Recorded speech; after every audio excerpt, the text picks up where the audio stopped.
Hello everyone, welcome to my YouTube channel Electronics Made Easy with Shomap. Hope all are doing well. আমরা আগের সেশনে আলোচনা করেছিলাম যে পিএন জাংশন ডায়োড কিভাবে ফর্ম করা হয় এবং ফরওয়ার্ড এবং রিভার্স বায়াস কন্ডিশনে পিএন জাংশন ডায়োড কি ক্যারেক্টারিস্টিক্স দেখায় সেগুলো এবং তার মাইনরিটি এবং মেজরিটি ক্যারিয়ারের ডিস্ট্রিবিউশন ঠিক কিরকম হয় সেগুলো নিয়ে আমরা আলোচনা করেছিলাম, যার লিংক দেওয়া রইল ডেসক্রিপশন বক্সে।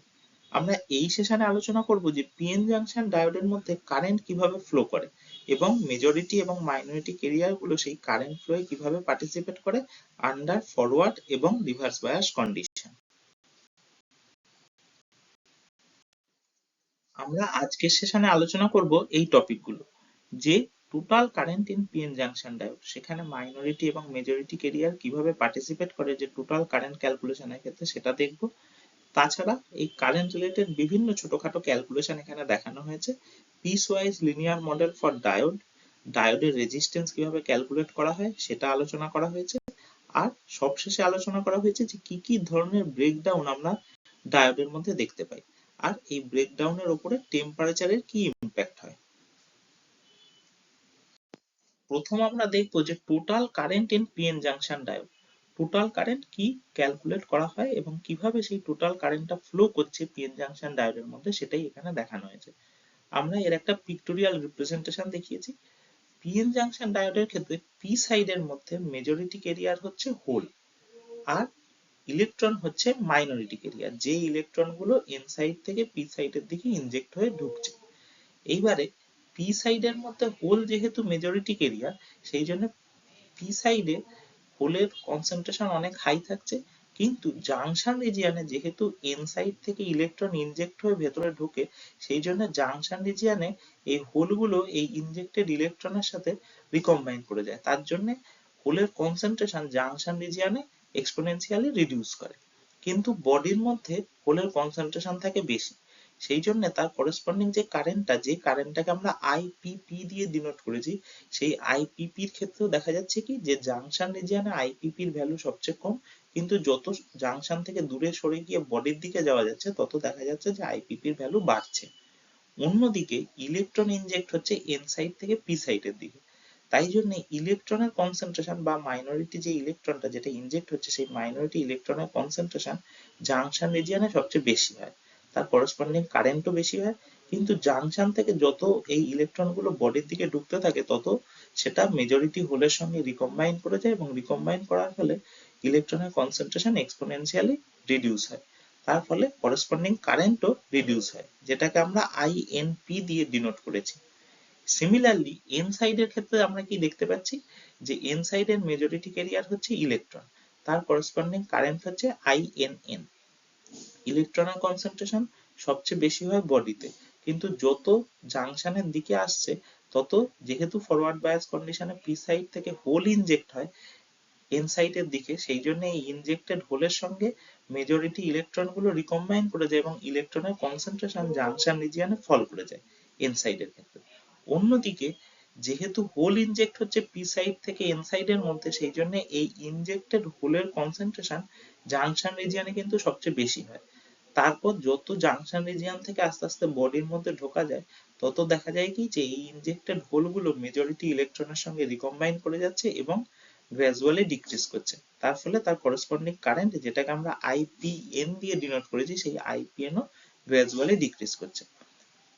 তাহলে আমরা দেখতে পাচ্ছি পি সাইডে যে টোটাল কারেন্টটা ফ্লো করছে সেটা, সেই টোটাল কারেন্টটা তৈরি হচ্ছে কি মেজরিটি হোল এবং মাইনরিটি ইলেকট্রনের জন্য, যেটাকে আমরা ডিনোট করছি আই টোটাল দিয়ে, সেটার ভ্যালু হচ্ছে পি সাইডের মধ্যে আইপিপি প্লাস আইএনপি।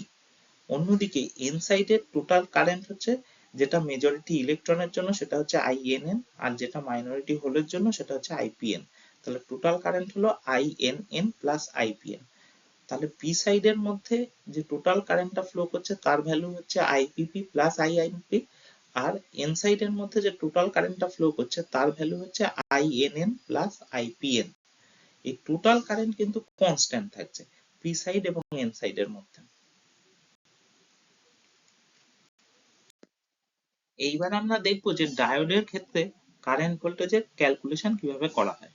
প্রথম n রিজিয়নের মধ্যে মাইনরিটি হোল কারেন্টের যে ডেন্সিটি সেটাকে ক্যালকুলেট করা হচ্ছে, যেটাকে আমরা ডিনোট করেছি কি জেপি অফ xn দিয়ে। xn হচ্ছে স্পেস চার্জ রিজিয়ন এইচটা, n সাইডের স্পেস চার্জ রিজিয়ন যে এইচটা, সেইখানে যে হোলের কারেন্টটা, সেই হোল কারেন্ট ডেন্সিটিকে ক্যালকুলেট করা হচ্ছে জেপি অফ xn দিয়ে।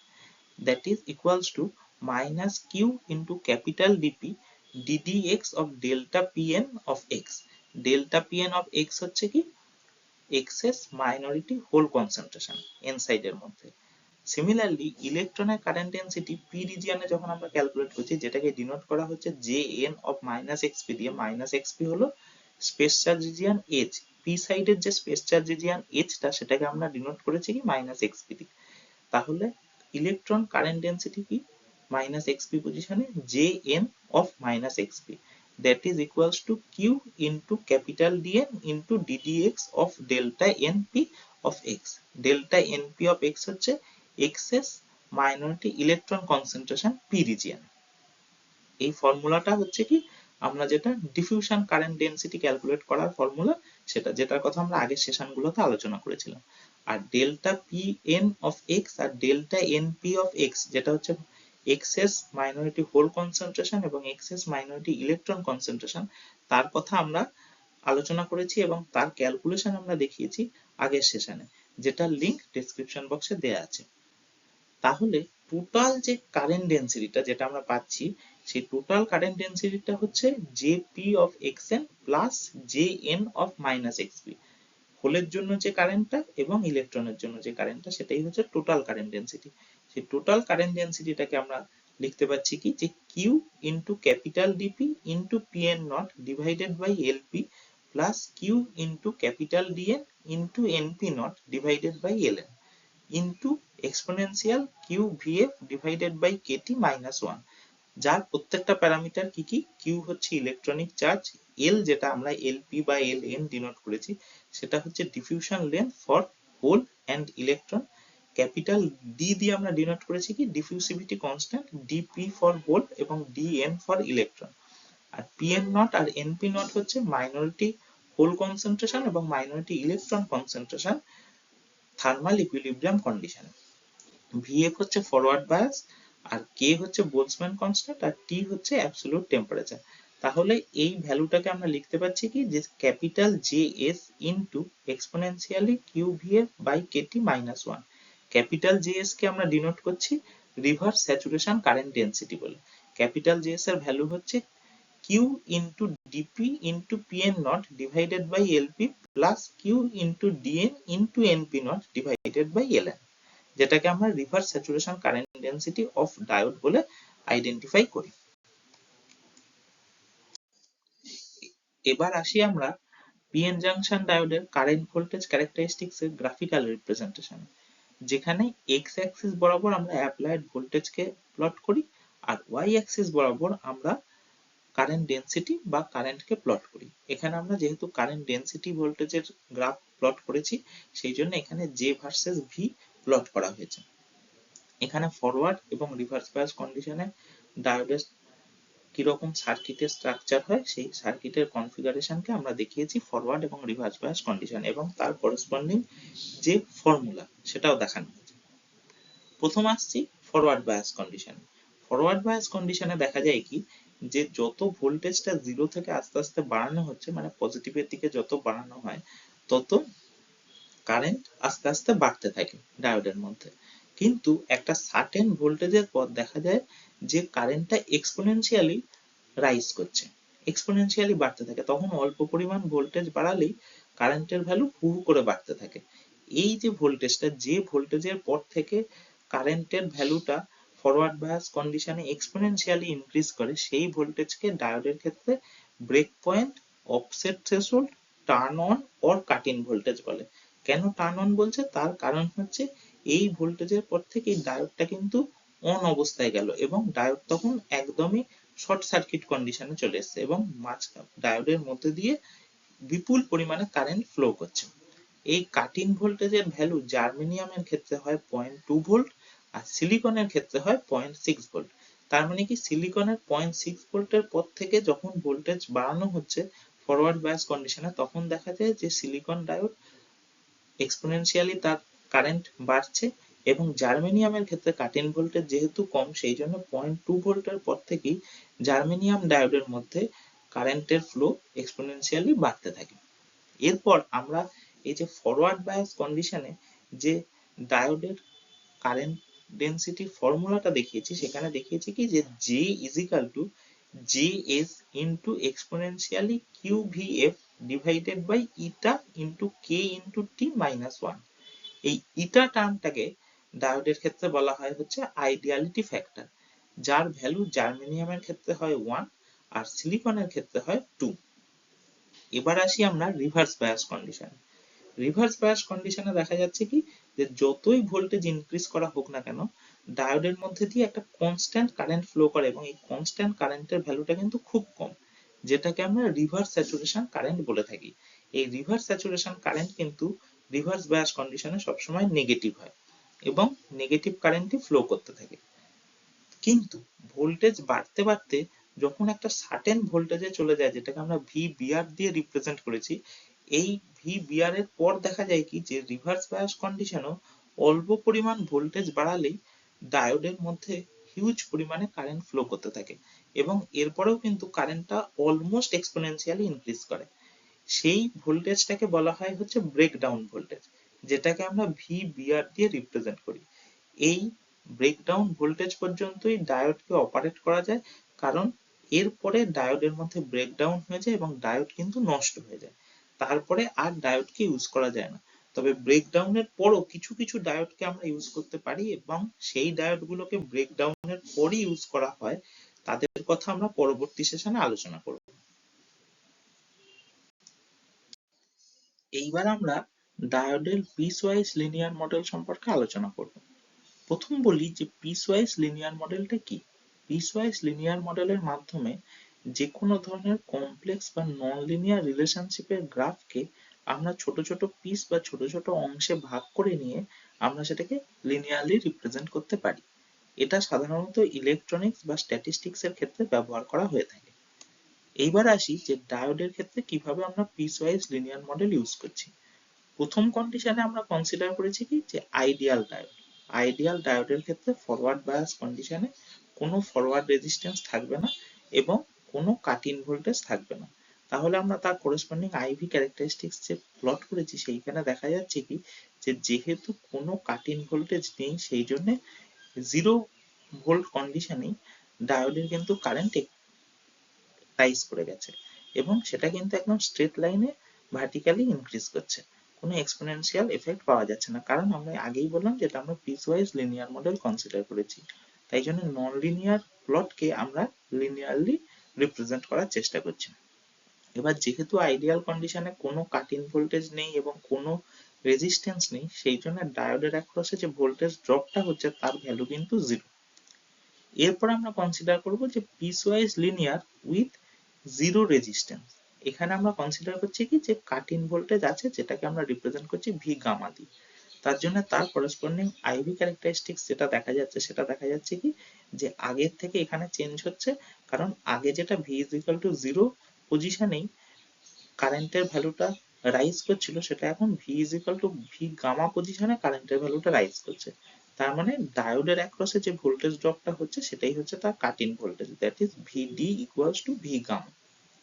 এরপর আমরা কনসিডার করছি piecewise linear with finite resistance. তার মানে কি এখানে কাট ইন ভোল্টেজও রয়েছে এবং একটা ফাইনাইট রেজিস্ট্যান্স রয়েছে, তার ফলে ভোল্টেজটা ড্রপ হবে কাট ইন ভোল্টেজের অ্যাক্রসে এবং ভোল্টেজ ড্রপ রেজিস্ট্যান্সের অ্যাক্রসেও পাওয়া যাবে। এবার যে করেসপন্ডিং আইভি ক্যারেক্টারিস্টিক্সটা পাওয়া যাচ্ছে, সেটা দেখা যাচ্ছে কি যে V is equal to V গামার পরে যে কারেন্টের ভ্যালুটা ইনক্রিজ করছে, সেটা কিন্তু আগের মতো ভার্টিক্যালি ইনক্রিজ করছে না, তার একটা স্লোপ পাওয়া যাচ্ছে, যে স্লোপটা হচ্ছে কি 1/RF। RF হচ্ছে ফরওয়ার্ড রেজিস্ট্যান্স, আর ডায়োডের অ্যাক্রসে যে করেসপন্ডিং ভোল্টেজ ড্রপ, তার ভ্যালু হচ্ছে VD equals to V gamma plus ID. যে কারেন্টটা ডায়োডের মধ্যে দিয়ে ফ্লো করে, সেটাকে আমরা রিপ্রেজেন্ট করছি আইডি দিয়ে, আইডি ইনটু আরএফ। এইবার আমরা দেখব যে ডায়োডের রেজিস্ট্যান্স কিভাবে ক্যালকুলেট করা হয়। আমরা জানি যে ডায়োড হচ্ছে ইউনিল্যাটারাল ডিভাইস, তার ফলে কি যে ফরওয়ার্ড বায়াস কন্ডিশনে এটা এক ধরনের ক্যারেক্টারিস্টিক্স দেখায় এবং রিভার্স বায়াস কন্ডিশনে আরেক ধরনের ক্যারেক্টারিস্টিক্স দেখায়। ফরওয়ার্ড বায়াস কন্ডিশনে এটার মধ্যে রেজিস্ট্যান্সের ভ্যালু খুব কম হয়, সেই জন্যই ডায়োড কিন্তু শর্ট সার্কিট হিসেবে কাজ করে এবং হিউজ পরিমাণে কারেন্ট কিন্তু ফরওয়ার্ড বায়াস কন্ডিশনে ফ্লো করতে পারে due to the majority carrier flow. অন্যদিকে রিভার্স বায়াস কন্ডিশনে যেহেতু মেজরিটি ক্যারিয়ার ফ্লো হয় না, শুধুমাত্র রিভার্স স্যাচুরেশন কারেন্ট ফ্লো করে এবং সেটা শুধুমাত্র মাইনরিটি ক্যারিয়ারের ডিফিউশনের জন্য হয়, সেই জন্যই রিভার্স বায়াস কন্ডিশনে এটা কিন্তু ওপেন সার্কিট হিসেবে কাজ করে, মানে এর মধ্যে দিয়ে কারেন্টের ফ্লো একদমই নগণ্য হয়, মানে নেগলিজেবল ভ্যালু, অ্যাপ্রক্সিমেটলি সেটা জিরোর কাছাকাছি হয়। সেই জন্য ডায়োডের মধ্যে কিন্তু আমরা ডায়োডের ক্ষেত্রে ওহমস ল কে কাজে লাগাতে পারি না। ডায়োডের রেজিস্ট্যান্স ভ্যারি করে যেটা বায়াসের উপরে ডিপেন্ড করে, কারণ ফরওয়ার্ড বায়াসে এক ধরনের রেজিস্ট্যান্স পাওয়া যাচ্ছে, রিভার্স বায়াসে আরেক ধরনের রেজিস্ট্যান্স পাওয়া যাচ্ছে।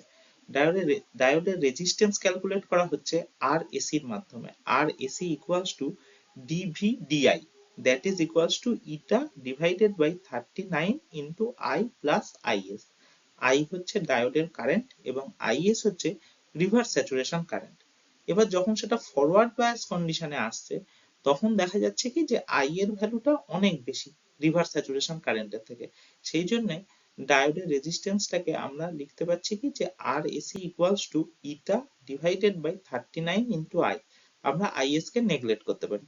তার ফলে আই এর ভ্যালু যত বাড়বে, মানে বায়াস যত বাড়বে, তত কিন্তু ডায়োডের রেজিস্ট্যান্সটা ফল করতে থাকবে এবং ক্রমশ রেজিস্ট্যান্স কমে যাওয়ার জন্য হিউজ পরিমাণে কারেন্ট ফরওয়ার্ড বায়াস কন্ডিশনে ফ্লো করতে পারে। অন্যদিকে রিভার্স বায়াস কন্ডিশনে আমরা কি পাচ্ছি যে 39 into V divided by eta is always greater than 1। তার ফলে দেখা যাচ্ছে কি যে রিভার্স স্যাচুরেশন কারেন্টটি শুধুমাত্র ফ্লো করে রিভার্স বায়াস কন্ডিশনে এবং তার ভ্যালু যেহেতু খুবই কম, তার জন্যই আমরা বলতে পারছি যে রিভার্স বায়াস কন্ডিশনে রেজিস্ট্যান্স কিন্তু এক্সট্রিমলি হাই হয়। তার জন্যই সেটা কিন্তু অপোজ করছে ডায়োডের মধ্যে কারেন্ট ফ্লোকে। তাহলে আমরা কি পেলাম যে জাংশন ডায়োডকে আমরা বলতে পারছি ভ্যারিস্টার। ভ্যারিস্টার মানে হচ্ছে ভেরিয়েবল রেজিস্টার। ফরওয়ার্ড বায়াস এবং রিভার্স বায়াস কন্ডিশনে এর কিন্তু রেজিস্ট্যান্সটা ভ্যারি করছে এবং শুধু তাই নয়, ফরওয়ার্ড বায়াস কন্ডিশনে যত আমরা ভোল্টেজ বাড়াবো তত যেহেতু এর মধ্যে দিয়ে কারেন্টের ফ্লোটা বাড়তে থাকছে, সেই জন্য সেখানেও কিন্তু রেজিস্ট্যান্সটা ক্রমশ রিডিউস হয়ে যাচ্ছে। যত ভোল্টেজ বাড়ানো হয় তত রেজিস্ট্যান্সের ভ্যালু কমতে থাকে ডায়োডের ক্ষেত্রে। অন্যদিকে যেহেতু জাংশন ডায়োড শুধুমাত্র একদিকেই কারেন্ট ফ্লো করায়, অন্যদিকে এর মধ্যে দিয়ে কারেন্ট ফ্লো হয় না এবং সে কিন্তু অপোজ করে এবং তখন সে ওপেন সার্কিট হিসেবে কাজ করে, সেই জন্যই আমরা ডায়োডকে ইউনিল্যাটারাল ডিভাইসও বলে থাকি। এইবার আমরা দেখবো যে জাংশন ব্রেকডাউন কাকে বলে। যখন PN junction diode reverse bias কন্ডিশনে রয়েছে, তখন বায়াস যতই বাড়ানো হয় প্রাইমারিলি কারেন্ট কিন্তু রিভার্স স্যাচুরেশন কারেন্টেই শুধু ফ্লো করার জন্য কারেন্টটা কনস্ট্যান্ট থাকে। কিন্তু বায়াস ভোল্টেজ আরো বাড়াতে বাড়াতে একটা সার্টেন ভোল্টেজ অ্যাচিভ করার পর দেখা যায় যে হঠাৎ করে কারেন্টটা র্যাপিডলি ইনক্রিজ করছে এবং তখন বায়াস ভোল্টেজ খুব কম বাড়ালেও কারেন্ট কিন্তু হু হু করে বাড়তে থাকে। সেই ঘটনাটাকেই বলা হয় হচ্ছে breakdown in PN junction diode, মানে ডায়োডটা নষ্ট হয়ে গেছে, ডায়োডের ব্রেকডাউন হয়ে গেছে। আর এই যে ভোল্টেজটা, যে ভোল্টেজে এই ফেনোমেনাটা অ্যাচিভ করে, সেই ভোল্টেজটাকেই বলা হয় breakdown voltage of that PN junction diode. প্রত্যেকটা পিএন জাংশন ডায়োডের ক্ষেত্রে এই ব্রেকডাউন ভোল্টেজ কিন্তু আলাদা আলাদা হয়। জাংশন ব্রেকডাউন দু ধরনের হয়, একটাকে বলা হয় অ্যাভালাঞ্চে ব্রেকডাউন আর একটাকে বলা হয় জেনার ব্রেকডাউন। প্রথম আসছি আমরা অ্যাভালাঞ্চে ব্রেকডাউনের কথায়।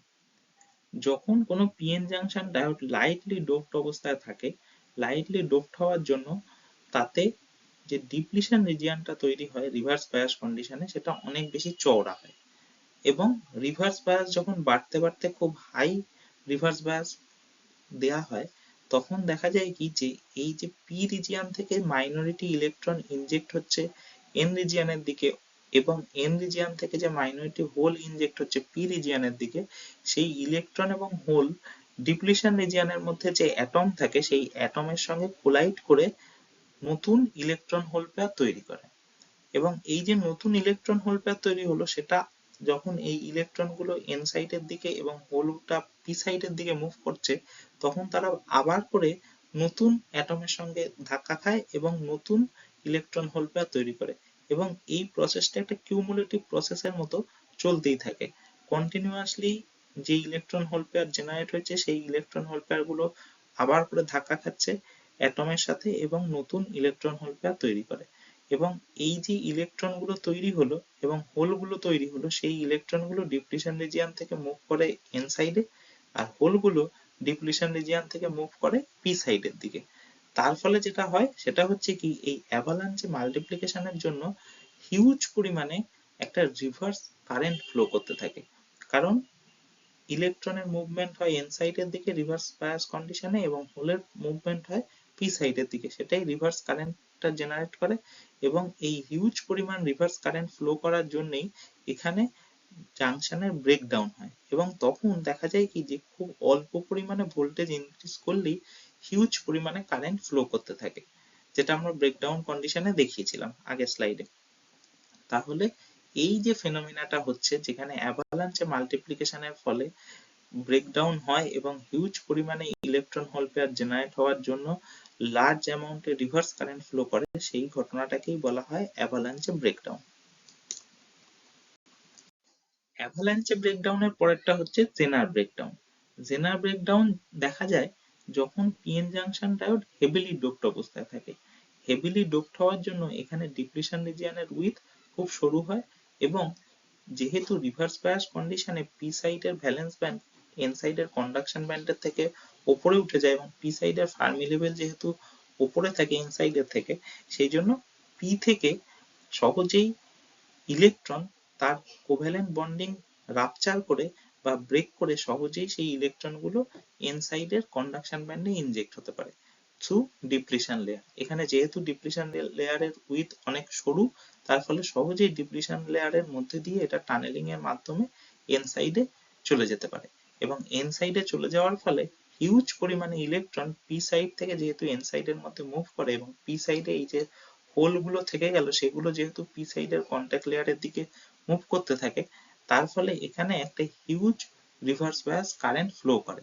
এই লার্জ যে রিভার্স বায়াস কারেন্টটা ফ্লো করছে সেটাই কিন্তু জেনার ব্রেকডাউন ঘটাচ্ছে। তাহলে দেখা গেল কি যে জেনার ব্রেকডাউন আর অ্যাভালাঞ্চে ব্রেকডাউনের মধ্যে মেন ডিফারেন্সটা কি, অ্যাভালাঞ্চে ব্রেকডাউন দেখা যায় যখন লাইটলি পিএন জাংশন ডায়োডটা ডোপড অবস্থায় থাকে, এবং লাইট ডোপড হওয়ার জন্য সেখানে ডিপ্লিশন রিজিয়নের উইথ অনেক চওড়া হয়, এবং অ্যাভালাঞ্চে ব্রেকডাউনটা মেনলি ঘটে কিন্তু ডিপ্লিশন রিজিয়নের মধ্যেই। কারণ যেই ইলেকট্রনটা পি সাইড থেকে এন সাইডের দিকে মুভ করছে সেটা গিয়ে এই ডিপ্লিশন রিজিয়নের মধ্যে যে অ্যাটম রয়েছে তার সঙ্গে ধাক্কা খাচ্ছে এবং ইলেকট্রন হোল পেয়ার তৈরি করে। আবার যে এই যে নতুন ইলেকট্রন হোল পেয়ার তৈরি হলো সেটা আবার করে ডিপ্লিশন রিজিয়নের মধ্যে দিয়ে অ্যাটমের সঙ্গে ধাক্কা খায় এবং নতুন ইলেকট্রন হোল পেয়ার তৈরি করে। এইভাবে একটা কিউমুলেটিভ প্রসেসের মাধ্যমে ইলেকট্রন হোল পেয়ারের সংখ্যা ক্রমশ বাড়তে থাকে, এবং সেটা অ্যাভালাঞ্চে মাল্টিপ্লিকেশনের ফলে হিউজ পরিমাণে যে ইলেকট্রন হোল পেয়ার তৈরি হচ্ছে সেই ইলেকট্রন গুলো ইনজেক্ট হচ্ছে এন সাইডের দিকে এবং হোল গুলো ইনজেক্ট হচ্ছে পি সাইডের দিকে, এবং অ্যাভালাঞ্চে ব্রেকডাউন ঘটছে। অন্যদিকে জেনার ব্রেকডাউনের ক্ষেত্রে কি দেখা যাচ্ছে যে একটা হেভিলি ডোপড হতে হবে পিএন জাংশন ডায়োডকে, তার ফলে এটা খুব লো রিভার্স বায়াস কন্ডিশনেই ঘটে যায়। আর যেহেতু এটা হেভিলি ডোপড তাই জন্য এখানে ডিপ্লিশন লেয়ারের উইথটা কিন্তু খুব সরু হচ্ছে। ডিপ্লিশন লেয়ারের উইথ খুব সরু হওয়ার জন্য পি সাইডের ভ্যালেন্স ব্যান্ড থেকে সহজেই ইলেকট্রন গুলো তাদের কোভ্যালেন্ট বন্ডিং ব্রেক করে এন সাইডের কন্ডাকশন ব্যান্ডে ডিপ্লিশন লেয়ারের মধ্যে দিয়ে টানেলিং এর মাধ্যমে মুভ করতে পারে। এবং এখানে যে হিউজ পরিমাণে ইলেকট্রন হোল পেয়ারের এই যে মুভমেন্টটা ঘটছে তার ফলে লার্জ রিভার্স বায়াস কারেন্ট পাওয়া যাচ্ছে, এবং এই লার্জ রিভার্স বায়াস কারেন্ট পাওয়ার জন্যই জাংশনের ব্রেকডাউন হচ্ছে। এই ব্রেকডাউনটাকেই বলা হচ্ছে জেনার ব্রেকডাউন। এবার আমরা দেখব যে অপারেটিং টেম্পারেচারের কি ইম্প্যাক্ট পড়ে এই জাংশন ব্রেকডাউন, আইদার অ্যাভালাঞ্চে ব্রেকডাউন এবং অথবা জেনার ব্রেকডাউনের উপরে। প্রথম আমরা দেখি যে অ্যাভালাঞ্চে ব্রেকডাউনে কি ইম্প্যাক্ট পড়ে। অ্যাভালাঞ্চে ব্রেকডাউনটা কি করে হচ্ছে, যে যখন একটা ইলেকট্রন বা একটা হোল ইলেকট্রনটা পি সাইড থেকে এন সাইডের দিকে যাচ্ছে অথবা হোলটা এন সাইড থেকে পি সাইডের দিকে মুভ করছে, তারা ডিপ্লিশন রিজিয়নের মধ্যে এসে যে অ্যাটম রয়েছে সেই অ্যাটমের সঙ্গে ধাক্কা খেয়ে হিউজ পরিমাণে ইলেকট্রন হোল পেয়ার তৈরি করে, তখনই অ্যাভালাঞ্চে ব্রেকডাউন হয়। এবার যখন টেম্পারেচার ইনক্রিজ করছে তখন দেখা যায় কি যে ল্যাটিস ভাইব্রেশন বেড়ে যাচ্ছে। ল্যাটিস ভাইব্রেশন বাড়ার ফলে যখন ইলেকট্রন বা হোল পি সাইড বা এন সাইড থেকে অপোজিট ডাইরেকশনে মুভ করছে, তখন তাদের সঙ্গে যে অ্যাটমটা রয়েছে সেই অ্যাটমের কলিশন হওয়ার প্রবাবিলিটি কিন্তু অনেক কমে যায়, এবং কলিশন হওয়ার প্রবাবিলিটি অনেক কমে যাওয়ার জন্য অনেক বেশি ভোল্টেজ অ্যাপ্লাই করতে হয় এই অ্যাভালাঞ্চে ব্রেকডাউন হওয়ার জন্য। তার ফলে দেখা যাচ্ছে যে টেম্পারেচার যখন ইনক্রিজ করা হচ্ছে তখন কিন্তু অ্যাভালাঞ্চে ব্রেকডাউনের জন্য অনেক বেশি ভোল্টেজ অ্যাপ্লাই করতে হচ্ছে, মানে হায়ার ভোল্টেজে গিয়ে অ্যাভালাঞ্চে ব্রেকডাউন হবে। রুম টেম্পারেচারে যে ভোল্টেজে অ্যাভালাঞ্চে ব্রেকডাউন হচ্ছে, যখন টেম্পারেচার আমরা বাড়িয়ে দিচ্ছি তখন অ্যাভালাঞ্চে ব্রেকডাউন কিন্তু আরো বেশি ভোল্টেজে গিয়ে হবে। অ্যাভালাঞ্চে ব্রেকডাউনের ক্ষেত্রে সেই জন্য বলা হয় যে avalanche breakdown has positive temperature coefficient, কারণ অ্যাভালাঞ্চে ব্রেকডাউন যত টেম্পারেচার বাড়তে থাকবে অ্যাভালাঞ্চে ব্রেকডাউনের ভোল্টেজও তত বাড়তে থাকবে। অন্যদিকে জেনার ব্রেকডাউনের ক্ষেত্রে কি হয়, যে জেনার ব্রেকডাউনের ক্ষেত্রে পি সাইডের যে ভ্যালেন্স ব্যান্ড আছে সেই পি সাইডের ভ্যালেন্স ব্যান্ডে যে ইলেকট্রন গুলো রয়েছে সেটা কোভ্যালেন্ট বন্ডিং রাপচার করে এন সাইডের কন্ডাকশন ব্যান্ডে মুভ করে। তার ফলে যখন টেম্পারেচার বাড়ছে তখন সহজেই এই ইলেকট্রন গুলো কিন্তু হাই এনার্জি বাইরের টেম্পারেচার থেকে অ্যাচিভ করতে পারছে। তার ফলে খুব কম ভোল্টেজ অ্যাপ্লাই করলেই সহজে এই ইলেকট্রন গুলো পি সাইডের ভ্যালেন্স ব্যান্ড থেকে কোভ্যালেন্ট বন্ডিং রাপচার করে ডাইরেক্টলি এন সাইডের কন্ডাকশন ব্যান্ডে মুভ করতে পারে। সেক্ষেত্রে দেখা যাচ্ছে যে জেনার ব্রেকডাউনের ক্ষেত্রে খুব কম ভোল্টেজ অ্যাপ্লাই করলেই আমরা জেনার ব্রেকডাউনটা পেয়ে যাচ্ছি। তার ফলে আমরা এটা বলতে পারছি যে টেম্পারেচার যত ইনক্রিজ করে জেনার ব্রেকডাউনের ভোল্টেজ কিন্তু তত রিডিউস করে। মানে রুম টেম্পারেচারে জেনার ব্রেকডাউন ভোল্টেজ যত ভোল্টেজ দরকার হয় জেনার ব্রেকডাউন ঘটার জন্য, যখন টেম্পারেচার ইনক্রিজ করে যায় তখন অনেক কম ভোল্টেজ অ্যাপ্লাই করলেই জেনার ব্রেকডাউন হয়ে যায়। সেই জন্য জেনার ব্রেকডাউনের ক্ষেত্রে যে টেম্পারেচার কোএফিসিয়েন্টটা সেটা কিন্তু সবসময় নেগেটিভ, কারণ যত টেম্পারেচার বাড়ানো হয় তত জেনার ব্রেকডাউনের ক্ষেত্রে ভোল্টেজ কিন্তু কম দরকার হয়। If this content is useful, please put a like and share it with others. And if you want to get such videos like this, please subscribe my YouTube channel Electronics Made Easy with Shomabu. And for any suggestions or for any queries, you are most welcome to comment. Thank you for watching this.